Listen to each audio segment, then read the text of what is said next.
Bucking the status quo. We gonna buck the status quo. Oh, bucking the status quo. We gonna buck the status quo. Bucking the status quo. We gonna buck the status quo. Oh, bucking the status quo. We gonna buck the status quo.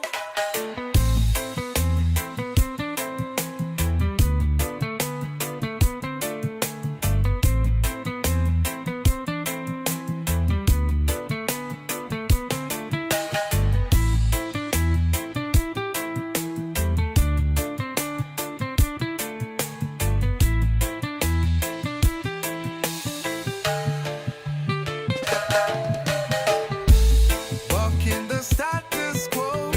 We gonna buck the status quo. Oh, bucking the status quo. We gonna buck the status quo. The foundation leads the fight. The warriors lead the tribe. When the beat drops and the spirits rise, we find the truth behind the disguise. They want us to go away, only our hearts do we obey. The foundation leads the fight.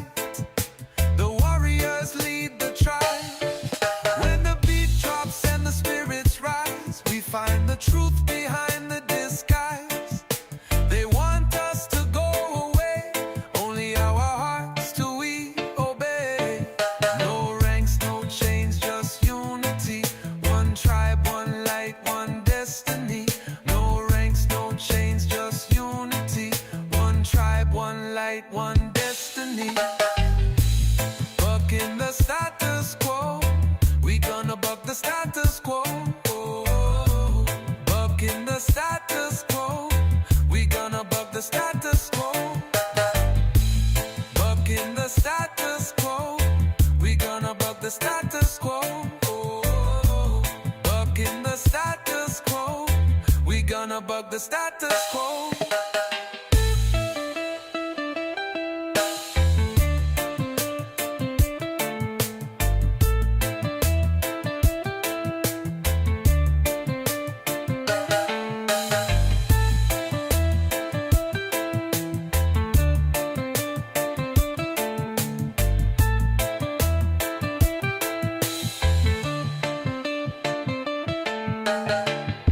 No ranks, no chains, just unity. One tribe, one light, one destiny. No ranks, no chains, just unity.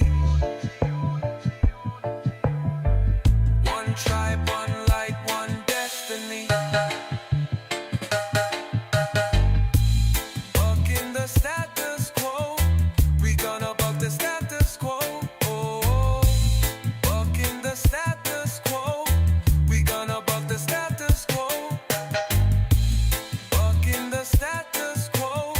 We gonna buck the status quo. Oh, bucking the status quo. We gonna buck the status quo.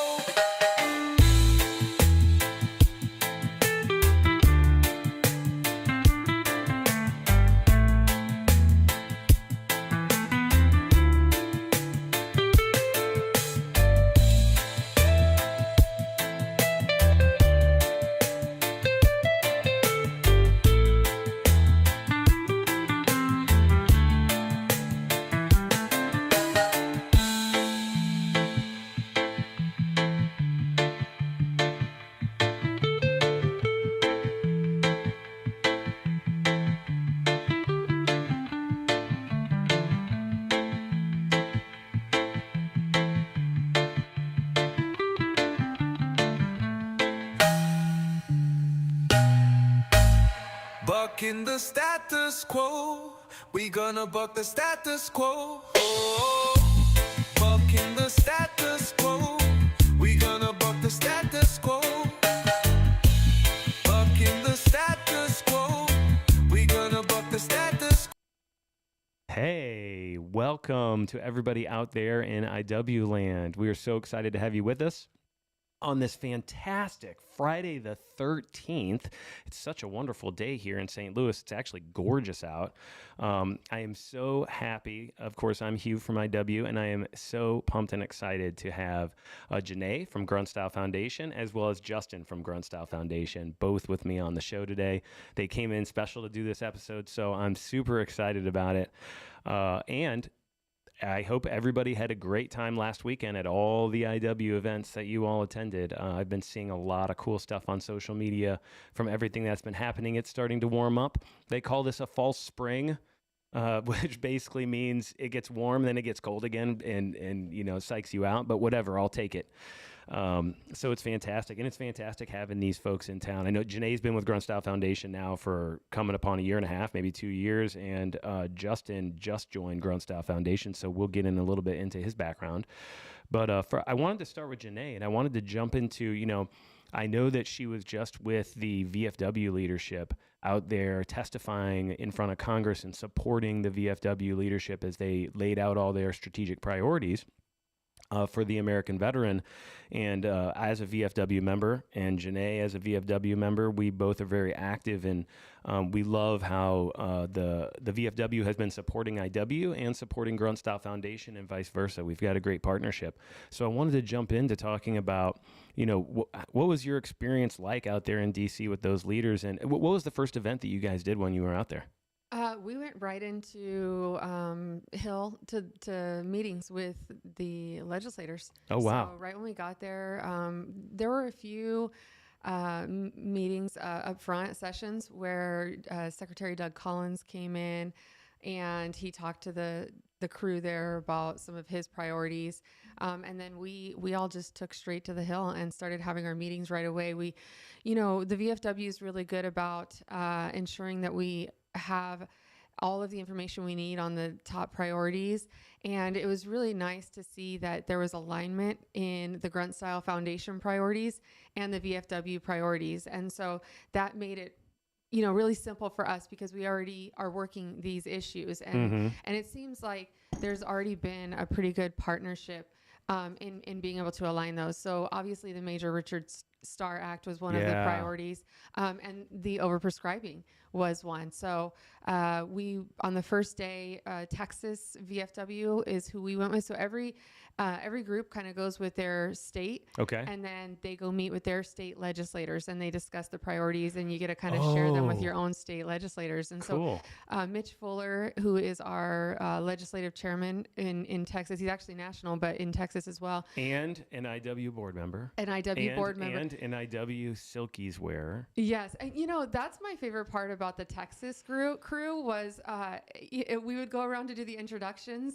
Every time we'd meet with one, right, we'd go around to do the introductions, and it would be like Janae Sergio from, VFW Post 76, junior vice chairman or junior vice commander. I have to throw that out there now. Yeah. And flex. Yeah, throw my flex out there. And Grunt Style Foundation, and there'd be Tim Jensen and Grunt Style Foundation. So as they were going, it was like every person in the room was Greg Brennan is now on the board of directors for Grunt Style Foundation. So the entire Texas crew was pretty much affiliated with the foundation. Awesome. And it's just indicative of how we are bringing these two groups together and just already working as if we're one. It's really cool. Got it. Yeah. No, that sounds really exciting. I think, Get right into that mic. Get right into your microphone. So, and then there was at some point at the beginning of the week, I believe there was a Silkies hike and a memorial hike. It was a bonus Army hike, right? It was. We did. We had the tribute to the 1932 bonus expeditionary force. The bonus. Yeah. Over 200 people showed up to that. Wow. Yeah. And I know Kim Pond and the IW folks from DC were there representing as well. And that it snowed. Wait, here's actually some footage of it that we're showing right now. So yeah, you guys did a really cool hike in DC in some horrible weather. I mean, that is some World War I looking weather right there. And it was only on that day that we had that weather. Every day was kind of, funky, but that was the one day where the snow came down. Yeah. Every other day was just, cold. Yeah. It felt like it was like the universe was trying to, make it like a real moment for us. And Yeah. it was nice to see that even in the snow, everybody still came out. Like, people didn't Yeah. make excuses to not go because it was cold.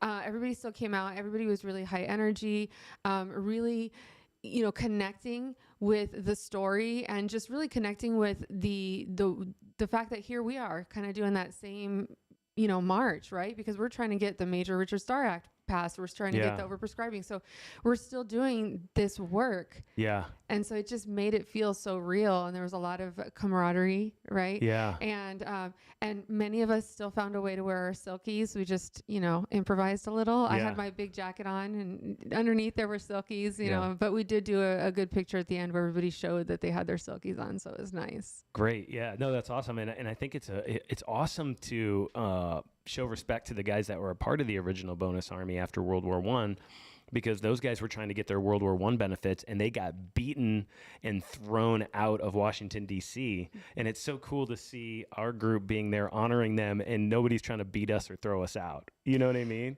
Yeah, they're not. Maybe they'll throw us out of their office. They might throw us out of a few places here and there, or lock us out, or conveniently not be there when we get there. But, and at every stop they had like a moment where they did some recognition, and so it was really nice. Like, every stop we got to learn and just connect with the past. It was a really beautiful moment. And for this being the first one and having over 200 people show up, we expect that it's going to be a lot bigger next year. So we're looking forward to it. Awesome. And tell me about, and then the next big thing that happened that I saw was you all were doing a photo shoot for a certificate that Grunt Style Foundation, IW, and VFW got for the Guadalupe River flood, correct?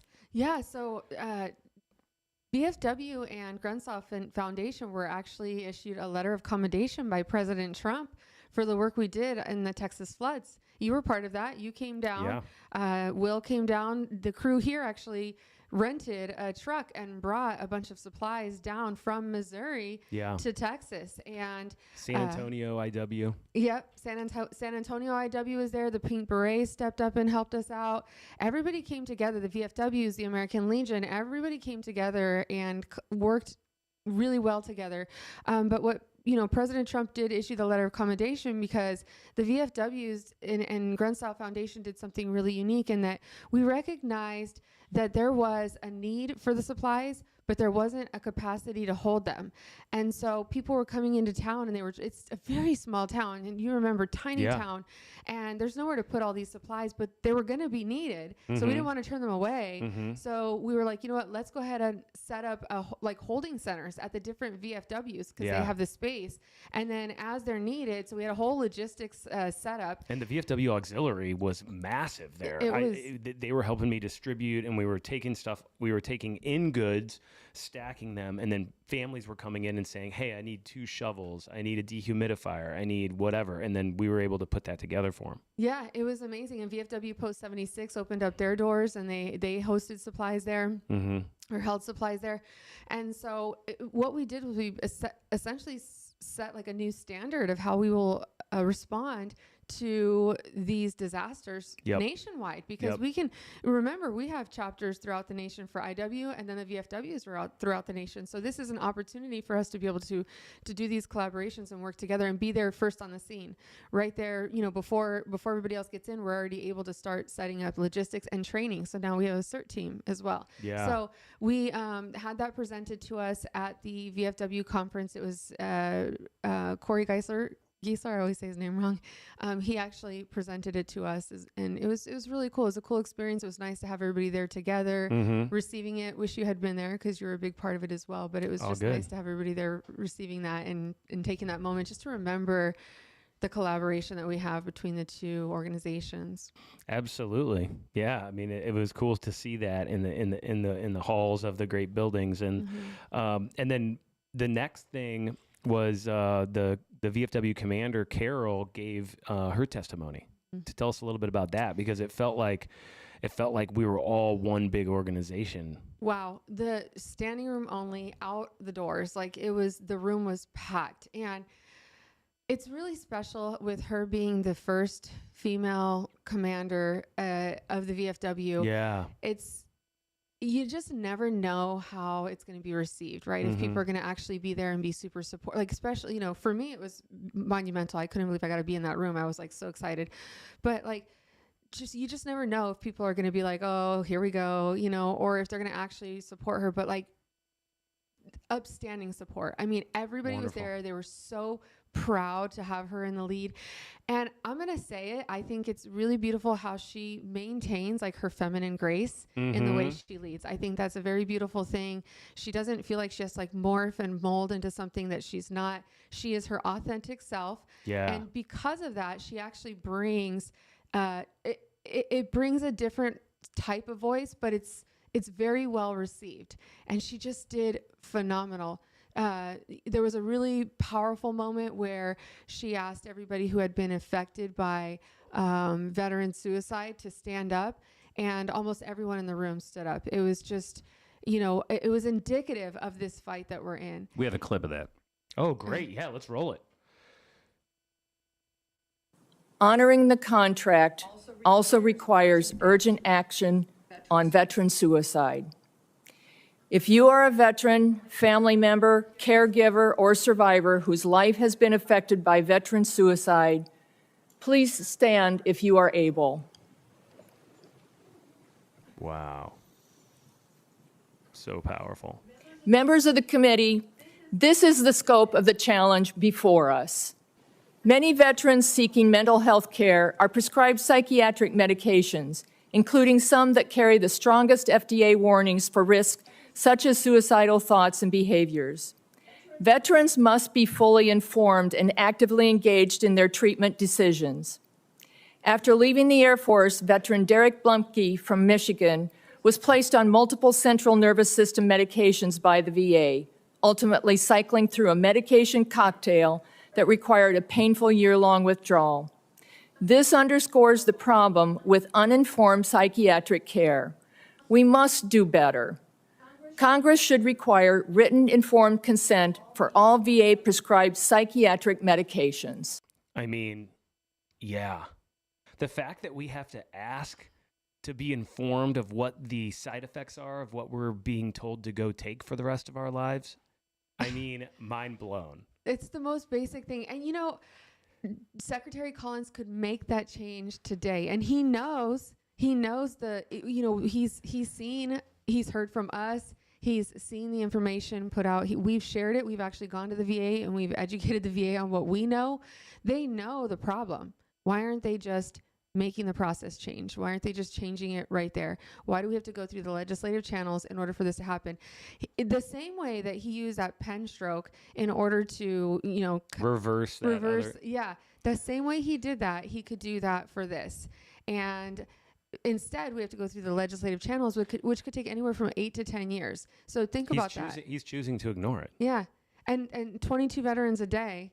And this could possibly decrease that immediately by about 25%.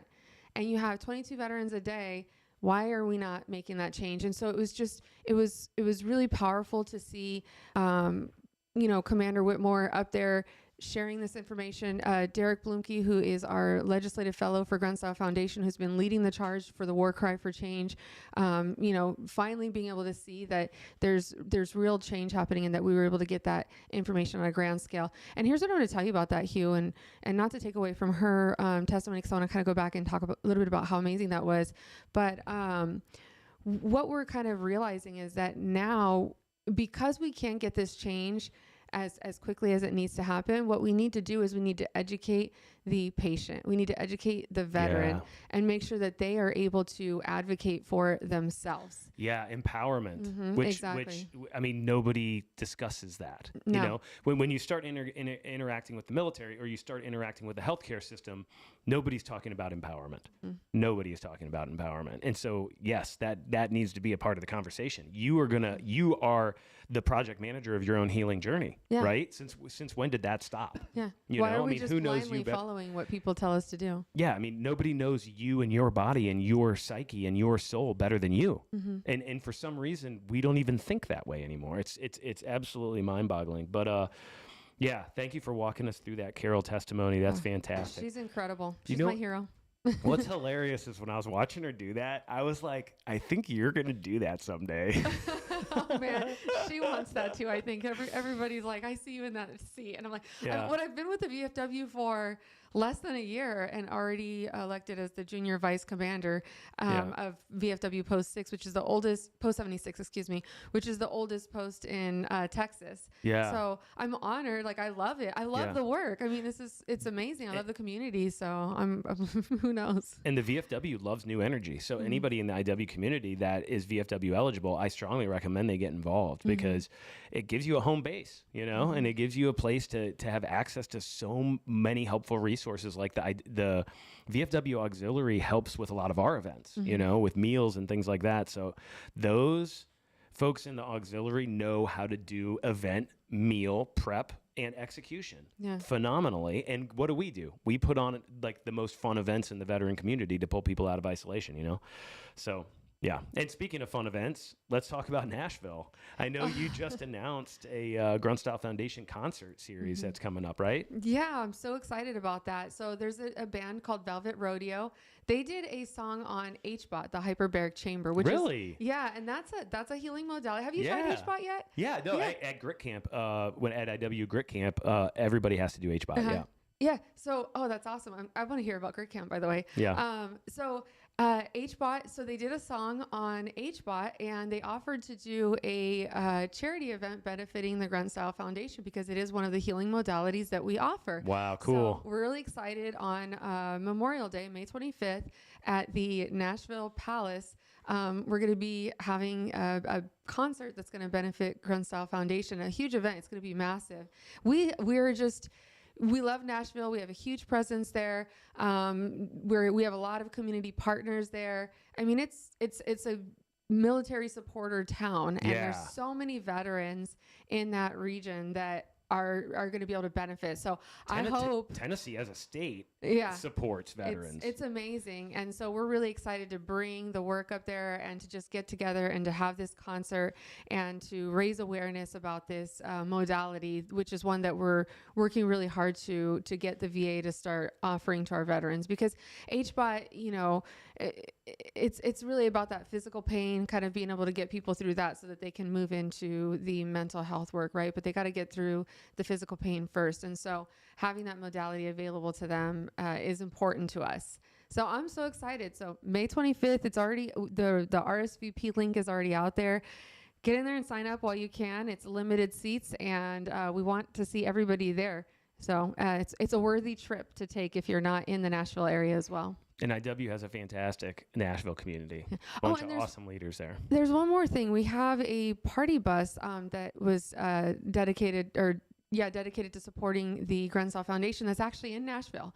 Yeah. And so they're going to be, and they're wrapped with the Grunt Style Foundation, and it's in memorial of, in honor of those veterans who have taken their lives. And so they're going to be there as well. So, get out there and see that. But also, if you're in Nashville, go support that party bus too.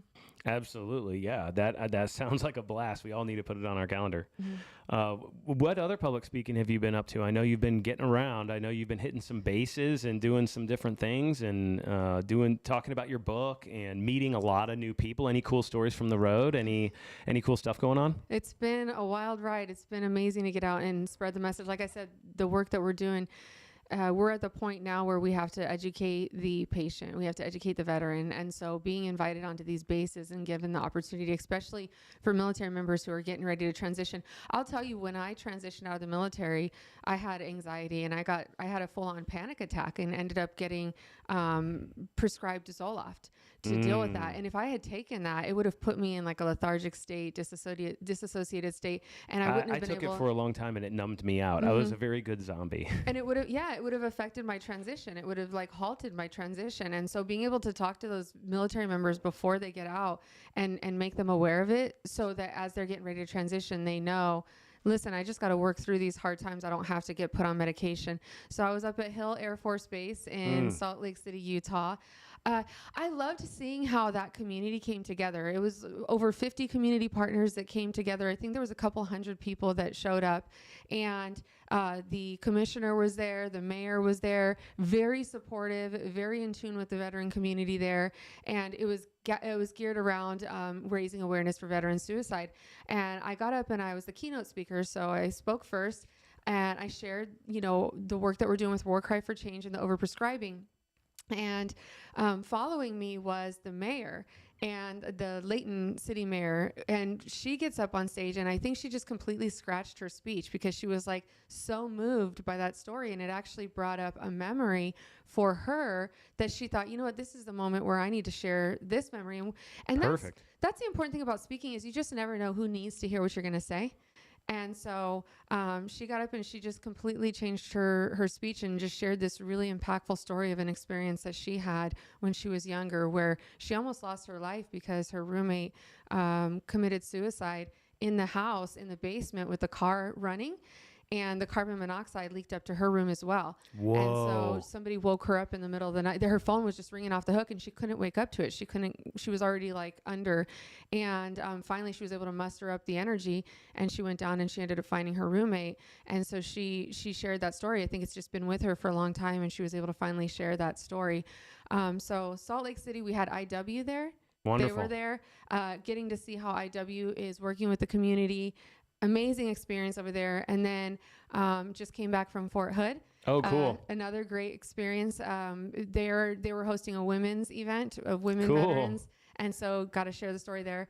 And the IW was there as well, and Yeah. VFW was there. So just being able to see the partnerships and all the community partners that are there working together, really impactful. It's been fun getting out and seeing how. I just liked seeing, and I think this is so important, especially to our IW members who are watching.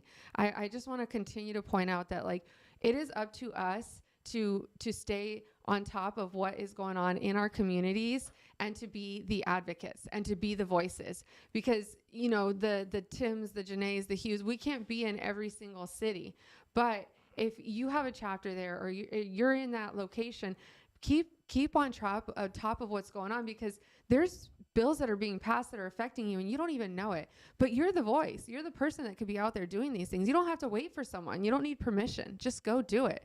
And the SB3 ban, the hemp ban in Texas, is a good example of that. So many veterans were unaware that was happening until it started, Getting making on traction. social media. Yeah. And then they were like, wait a damn minute. But someone has to initially put it on the veteran social media radar. Exactly. If we exist inside of these little communities, and if we're not a part of any of those other political chats and groups, which we've turned a lot of that off, right? So someone needs to bring it to the veteran community and say, hey, they're about to cut this off, or they're about to add this. Go be a voice, right? Yes. And if you're there in the community already doing the work, you're doing great work bringing people out of isolation. You're doing great work getting people together and to work together, but stay on top of the legislation as well. Stay on top Right. of those policies that are going to be passed that are going to affect that community. And that Right. way you can rally everybody there. You already have the trust. You already have the community. Now get everybody together and go work on those things. So Totally. it's nice to see that when we go around to the different cities. It's been fun.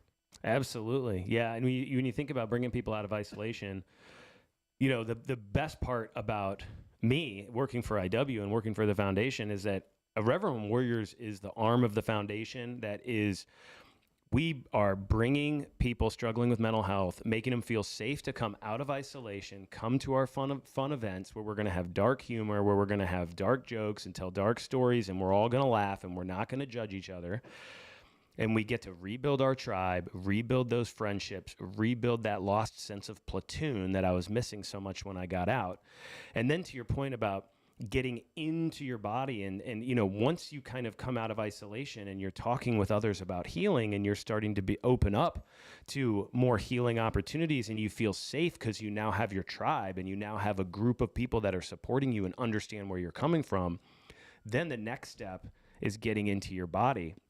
And I wanted to talk to Justin about this because Justin's recently joined the Grunt Style Foundation to focus on this part of the process. And it's like Irreverent Warriors is bringing people out of isolation, and then Grunt Style Foundation is empowering them with education and retreats to help them heal themselves and to own their own journey. And, Justin, in getting to know you, I mean, one of the coolest things that I've learned is that, you felt called to this in a similar way Janae and I felt called to this, in that you were experiencing dark times. Yeah. Yeah. I, as a youth, found my way to plant medicines, and I was in a pretty dark, I struggled a lot with suicidal ideation when I was younger, and that kind of lingered, that little voice on my shoulder, kind of always in the background, like always got an exit plan. It was kind of always there, and it was through engaging with plant medicines that really helped to shift that inner relationship to that darkness, and to really all those voices that go nonstop. Yeah, and to really integrate that more into not fight it so much, but figure out a way to embrace that part of myself and turn it into a strength instead of a liability. Yeah, absolutely. I know you've spoken to me a little bit. When Irreverent Warriors is bringing people out of isolation, helping rebuild Platoon, and then starting that conversation around mental health and healing, and essentially we're just starting to tap into emotional intelligence and start to talk about the very basics of talking about emotions. And then I feel like Grunt Style Foundation, you're starting to build some programming and some education that can help people, get into their body, get present. Talk about the importance of that. Talk about the importance of, once you feel safe and you're out of isolation, what's that next step in your mind? Yeah, there's many paths up the hill. Everybody needs different things, and part of what's beautiful about coming into this organization and taking over the integration events is that we're doing an event series. Where we're bringing in different healing modalities and different practitioners, people doing breath work, equine therapy, cold plunges, Japanese incense ceremonies, sweat lodges, my favorite. Yeah. People talking about plant medicines, different plant medicines that are legally available in the different areas that we're doing them, and getting people an opportunity to come be a part of communicating with themselves. Figuring out what they need, what they resonate with, trying some things, seeing how that affects their community members, the people around them, finding the camaraderie through that, and having an introduction point. Because a lot of the time, what I've found is that when we take charge of our own healing, there's definitely there's definitely a potential for a big on-ramp. There's a learning curve. We don't know the right questions to ask. We don't know how to vet people. I was lucky enough that when I started approaching facilitated plant medicine journeys, I kind of just lucked into a high quality container. Safe environment with high quality people doing really integral work. And that's not always the case. There's a lot of people just doing stuff kind of off the cuff with no real background. Sure. And so when we start taking responsibility for our own journey, there's a lot of insecurity that comes with that. Not even, you don't know what you don't know. You don't know what to ask and to look for. So the integration series is kind of an introduction point where it's like, hey, here's the big net. See what works for you. These are people we've vetted. Very important. Like these are people that have been doing this for decades. They've worked with veterans. They know how to work with veterans. Exactly. Combat veterans, peacetime veterans, all veterans. Yeah. This is a highly curated event, and the last couple events that happened were amazing. A lot of positive impact. A lot of tears of joy and catharsis and releasing. Yeah. I mean, at every integration event I go to, there's at least one exercise we do where I release some stuff. I think at the last one I had this big, and I didn't even know it was going to come, but it was this big, just overwhelming feeling of forgiving my father, for just a lot of stuff. But it was just like, it was time. It was time for me to release that, and it was in a big breathwork ceremony. But I had gone into the breathwork ceremony skeptical that, like, what am I doing with all these strangers? And then I come out of there being like, weeping, but with joy, and it's just being able to realize that you can release stored emotions. And I've been storing stuff for 45 years, you know?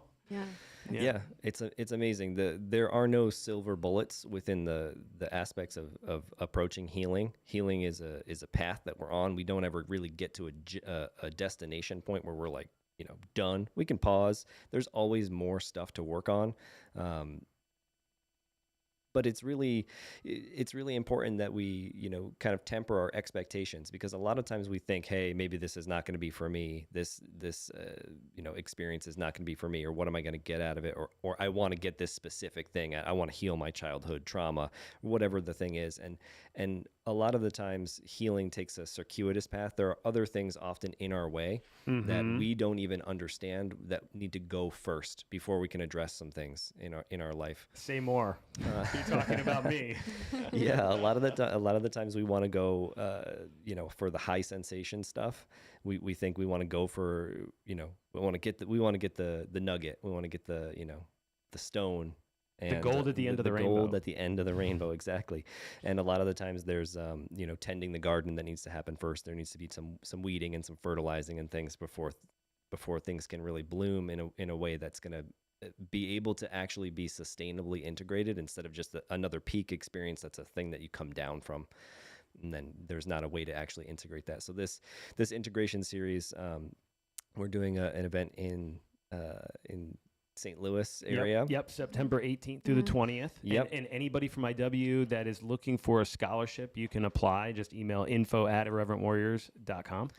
Yeah, that's kind of our flagship, but we're going to expand this so that it's a national event that happens. I'm currently working on a location and a timeline for fall for the West Coast, somewhere in the Pacific Northwest. Awesome. And we've got a lot of IW folks out on the West Coast, and they're pumped to get one of these events out their way. Yeah, and because it can take like a full day of flying just to get here, and then a full day back. So for a weekend, that's tough. You know what I mean? So, but to come out more their way, they would love to engage. Yeah, and what we're really leaning towards is this being less of like a conference. We want to kind of minimize the amount of you being talked at that as a participant. Nobody really wants that. What we want to lean towards, and what we have been leaning towards, is experiential things. Getting in your body. Feel how this feels. Put the skepticism aside for a few minutes. Try something new. Yeah, maybe you're not going to like it, but maybe you find something that's like really helpful, that's really easily accessible, like a cold plunge or something, or breath work. You don't need a new gadget to do breath work. You just 100%. Sometimes I've learned with breath work, sometimes it's just being with a certain group of people and doing it together can be extremely powerful. So what else is on the schedule? Anything outside of the integration stuff? Is that kind of your main focus? I've seen you work with veterans at a bunch of different events, and I know you were the one that kind of noticed first that veterans really like to do modalities where they get in their body: sweat lodge, cold plunge, breath work, things where they're getting present in their body. And that is so powerful. And I noticed when we did the IW Grit Camp, which is this really hardcore retreat we do for IW leaders, those that volunteer, and it's based on this Navy SEAL healing modality, where basically a bunch of SEAL team guys from Iraq and Afghanistan, they got out, they had suicidal ideation, they were spiraling really bad. And they realized that what actually they wanted to do was learn through meditation and breath work to be present. But in order to even get to that point with breath work and meditation, they had to get in their body first. So sweat lodging, cold plunging, equine therapy, hiking, working out together again as a team, all those kind of things were put together. And they put together these guys put together a couple of different retreats. And then one of our IW guys, Ed Eaton, he went through one of their full trainer processes, and then now he's kind of understands, hey, you know, this is what and they're doing it primarily for Navy SEAL guys that are getting off active duty, and it's been it's the data's crazy. It's really helped them. These modalities have been phenomenal, and it's the same ones Grunt Style Foundation has been preaching for a long time, you know, and it's just phenomenal to see it happen. And then the veterans that we brought to IW Grit Camp, they were able to get present, get in their bodies, and then once they're present and in their bodies, breathwork and meditation can happen. You know, like going deeply internal can happen, but not just from all the chatter in the mind to meditation. Getting in the body, it gets you present, it gets everything calm and grounded, and then you're able to go deeper. And you were one of the people that noticed that before I even knew about this whole Navy SEAL formula that Ed brought to me. You had told me about it, so it was already on my radar. So thank you for that. Yeah, of course. Yeah. So another program that we're working to iterate is potentially bringing down a group of veterans to Peru to do work with ayahuasca. Oh, cool. Yep. Ayahuasca has been a pillar in my life for more than a decade now. I started my work with that in 2011 after spending a lot of years prior to that working with mushrooms mostly. But once I found working with ayahuasca, some things clicked for me in the way that it was facilitated, the lineage that I'm a part of. And it's been a really deeply impactful practice in my life for many years now.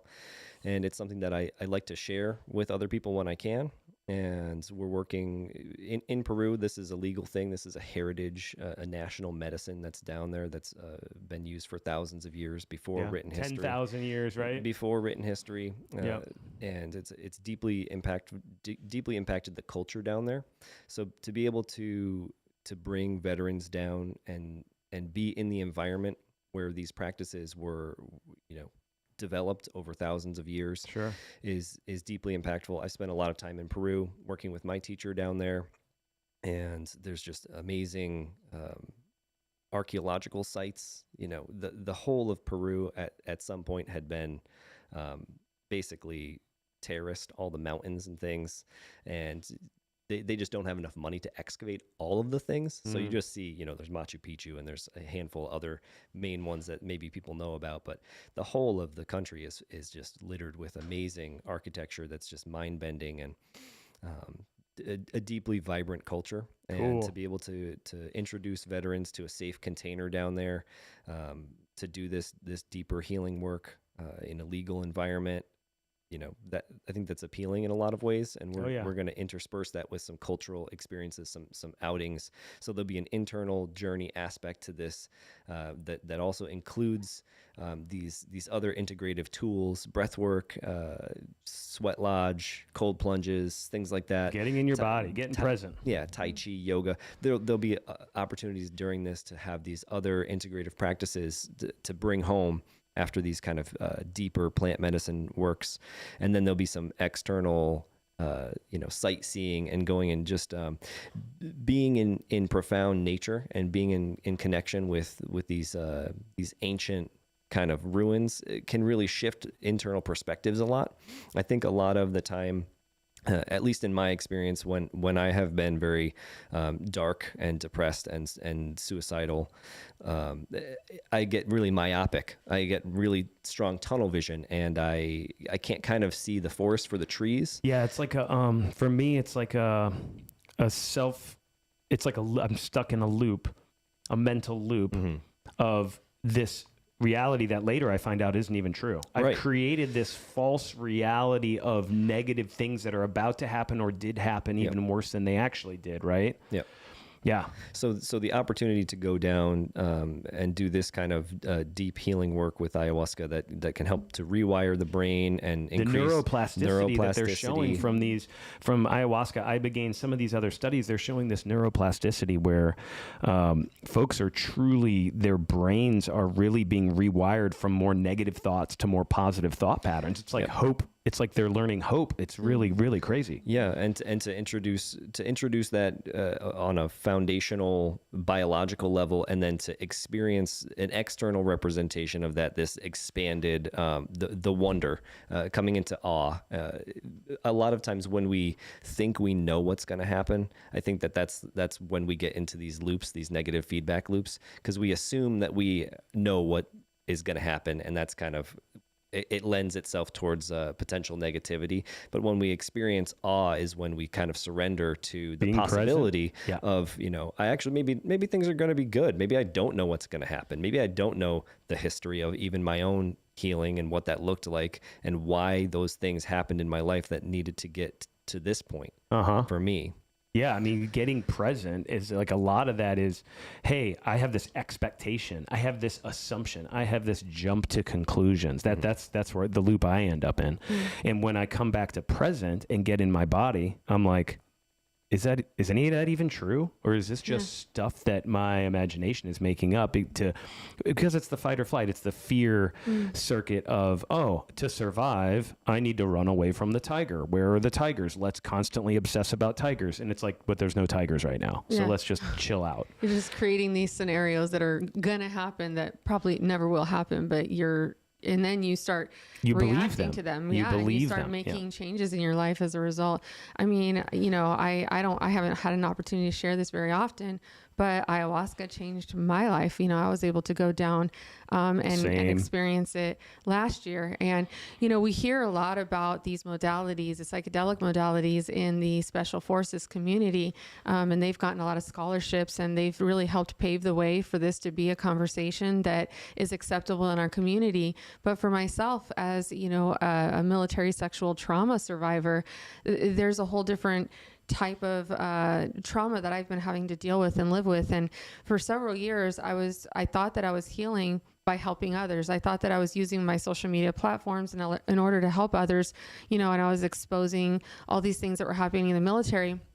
And, a couple of people in our community pulled me aside and were like, you need to go in and do some healing, and it made me realize what I learned through my ayahuasca journey is that I was projecting. I wasn't actually going inward, and I wasn't focusing on my own trauma and my own healing and reconnecting with the soul. I was just trying to project and see if I could get justice and see if I could, make all this change. And all it did was it continued to swirl all this negativity around me and compound my trauma.